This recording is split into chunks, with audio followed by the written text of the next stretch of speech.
5-year, $150 million contract extension with the Atlanta Falcons yesterday. However, only $100 million of that is guaranteed. Such a shame and a pity. They lowballed him. Poorhouse. Chris, are the Falcons a legit contender in the NFC? First of all, what do you think of the deal?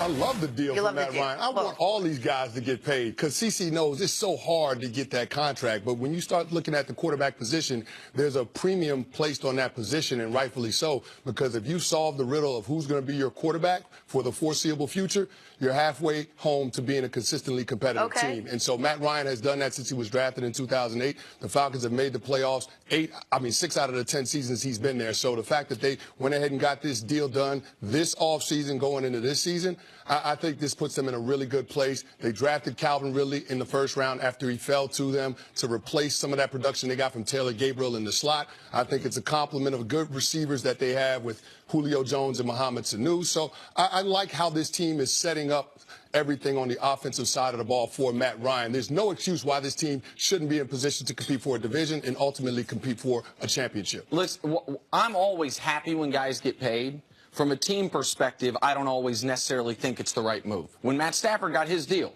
I don't think Matt Stafford is good enough to take up that percentage salary cap and be able to win a championship. I think Matt Ryan is. I think Matt Ryan is absolutely a quarterback. Whatever the number is to keep Matt Ryan, when you have Matt Ryan, you pay him. And so if they did this a year ago, the number instead of being 5 years 150 probably would have been 5 years 135. And next year for the next one or for Aaron Rodgers, it's going to be even more.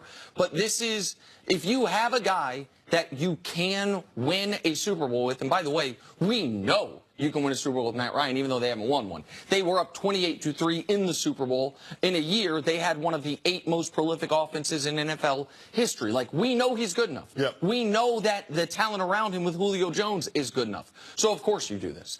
And as the cap continues to go up, it won't be as onerous as it sounds right now at $30 million a year. It's still a huge number, biggest number in the league, but you got no choice.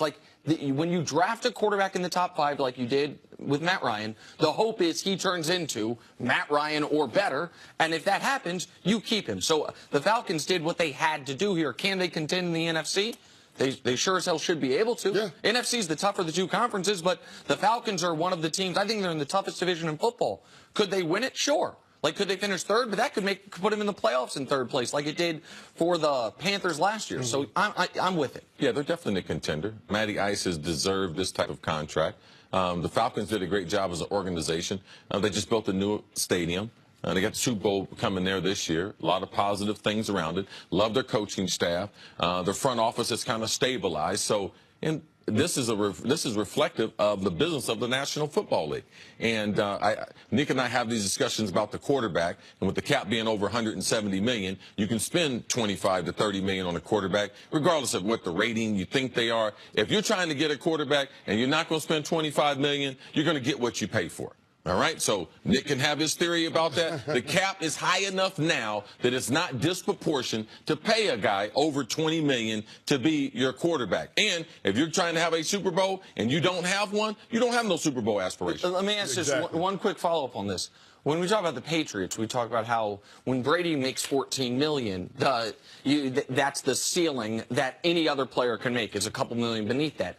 When we look at this from a more global perspective, when quarterbacks are now making $30 million, does that mean, what does it mean for other positions? Wide receivers, are they now when Odell talks about $20 million a year, is that now something that actually is more realistic because the quarterback number is so high? Yeah, Odell's no different. Inflation. Antonio got $17 million. All right, the cap has gone up. The next guy, just like Antonio went over Julio, Julio went over Larry Fitzgerald. Yes, the next thing is Odell. It's easy to see a guy getting $20 million now, and a defensive player. A defensive end. Aaron Donald. Yes, absolutely. So it reflects the economics of it all. Because you're okay, your theory about Matt Ryan, I wouldn't pay him that money. Well, Matt Stafford. Yeah. I can give you a theory. Man, I wouldn't pay a wide receiver $20 million.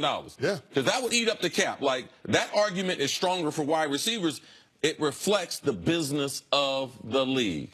everyone from Roger Goodell to all the owners, now into the players, they're benefiting from labor success, the TV contract, and it's reflected in the guy getting $150 million. He deserved that contract. No, he absolutely did deserve that contract. And to your point, these contracts are going to start to bump up with the salary cap moving up. But I think the increase at the quarterback position is going to be disproportionate to the other positions just because it's so important and they're so hard to find. You got pretty much a 50% bust rate of quarterbacks taken in the first round. But we just saw 4 teams take quarterbacks in the top 10 of this year's draft. 3 of those teams moved up to get those quarterbacks. So I think that shows you how valuable the position is, of course, in the NFL in today's game based on how they play today's game. Okay, so here's the list right now. Kirk Cousins had the previous record for annual salary, $28 million. Jimmy Garoppolo, $27.5 million. Matthew Stafford is $27 million.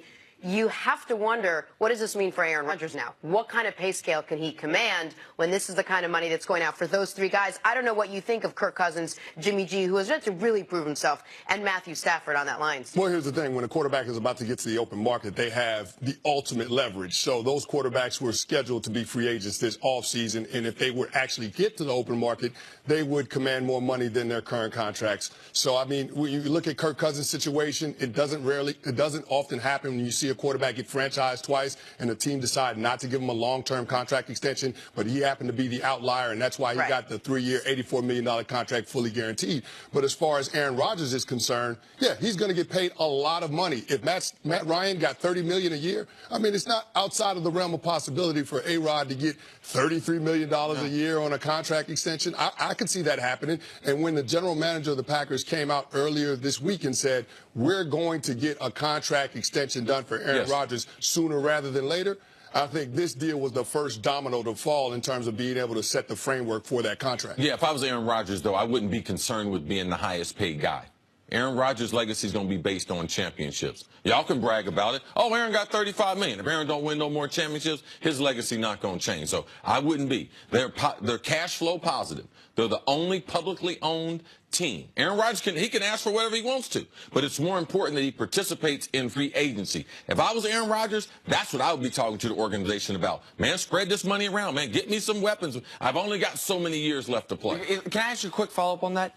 When you say it's more, for Aaron Rodgers, it's less about money, more about championships, is that the standard you hold him to because of how great he is? That a guy, Matt Ryan's an awesome player. We don't talk about Matt Ryan the way we talk about Aaron Rodgers. So Matt Ryan, go out, get all the money you can. But when you're talking about a legacy, like I don't think about Matt Ryan's legacy. You're talking about legacy is attached to great players. So is that why you do that with Aaron Rodgers? Because he's about where he is as all-time quarterbacks, things like that? Well, he's playing in the era where Tom Brady has 5 Super Bowls. I mean, what's Aaron Rodgers going to say? I left my career, I left Green Bay, I got, 1 Super Bowl? That's going to be his legacy? I wouldn't be concerned about the money. He's making plenty of money. His legacy's based on the field. They can't get any better players. He's going to be stuck winning 1 Super Bowl. Chris, thanks so much for hanging out with us today. As always, coming up are the Cavaliers championship contenders if Kevin Love plays like he did last night. Discuss that next on First Things First.